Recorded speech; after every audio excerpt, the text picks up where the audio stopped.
There's a pipe you can bury in your backyard for under $300 that will pull air out of the ground at a steady 55 degrees all summer long without a single moving part you'd recognize from an air conditioner.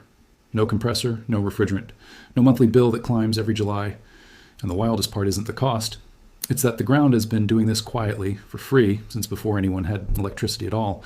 Here's the problem most people never question. Every summer, millions of households watch their electric bill spike the moment the temperature crosses 80 degrees, and the automatic response is always the same. Bigger unit, more tons of cooling, a higher SEER rating, another few $100s a year locked in.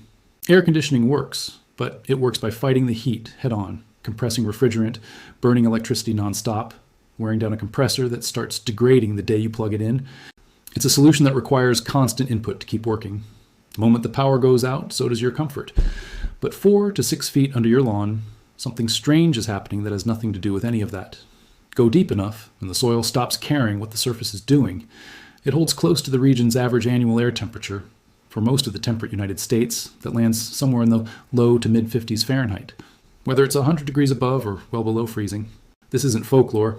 It's the same basic principle geothermal heat pump companies build entire, multi-billion-dollar systems around, and it's measurable in any backyard with a thermometer and a shovel. The reason nobody talks about the simple version of this is a story worth knowing.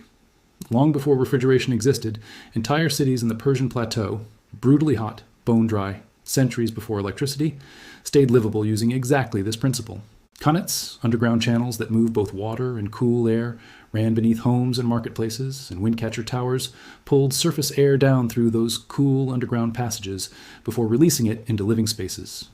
People were engineering ground-coupled cooling into their architecture over 1,000 years ago, not as a curiosity, but as the only viable way to survive a desert summer.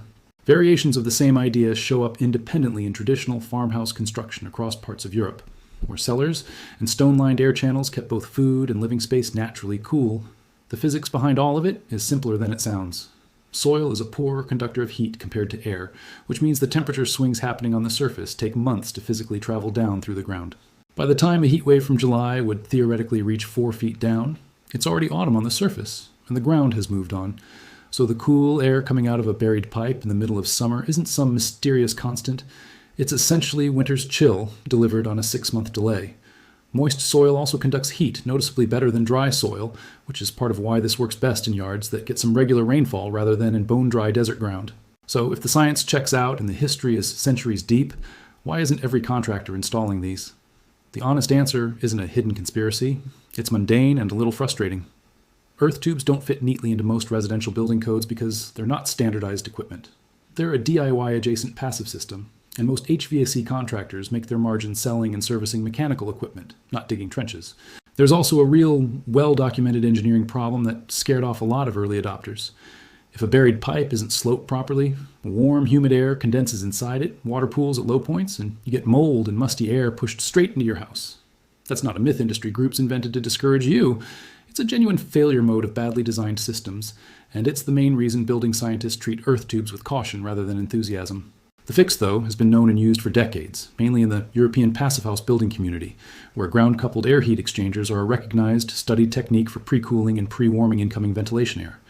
The rule is simple. The pipe has to run at a continuous, unbroken downward slope from the house toward the outdoor air intake, with no dips where condensate can collect. Roughly a 1-inch drop for every 10 feet of pipe is enough. Add a small drainage point at the low end, and any moisture that forms simply runs out instead of sitting and breeding mold. Get the slope right, and you eliminate the single biggest risk this system carries. Building your own version is a genuinely realistic weekend project. You'll want roughly 30 to 40 feet of smooth-bore PVC pipe, 6 to 8 inches in diameter. Smooth plastic drains cleaner than older corrugated designs and resists biological buildup better. A rented walk-behind trencher will cut a narrow trench 4 to 5 feet deep across an average yard in a few hours. Renting one runs somewhere in the range of $100 for a half day. Lay the pipe with that continuous downward slope toward the outdoor end, add a screened intake cap outside so debris and animals can't get in, and install a simple condensate drain or gravel bed at the low point. On the house side, the cleanest option is tying into your existing forced air return duct. Cut an opening, seal the connection with duct mastic, and let your existing blower pull tempered air through the tube whenever the system runs. If you're running window units or a mini split instead of central air, you can just feed the tube into a dedicated vent in one room and let it take the edge off before the compressor has to work at all. A small inline duct fan, costing somewhere between $40 and $70 and using about as much power as a light bulb, keeps air moving through the tube, even when your main HVAC isn't calling for it. Now the limitations, because they matter more than the sales pitch. This is not a full replacement for air conditioning in a genuinely hot, humid climate. Think of it as a serious assist that reduces how hard and how often your existing system has to run, not a total substitute. Performance depends heavily on your local soil type and moisture. Sandy, bone-dry soil in an arid climate won't deliver nearly the same cooling as moist clay loam. And there's one safety issue worth taking seriously that rarely gets mentioned. Any pipe drawing air up from underground has the potential to bring trace soil gases, including radon in certain regions, into your home if it isn't properly vented and monitored. If you live somewhere with known radon risk, it's worth testing your indoor air after installation, the same way you would with a basement.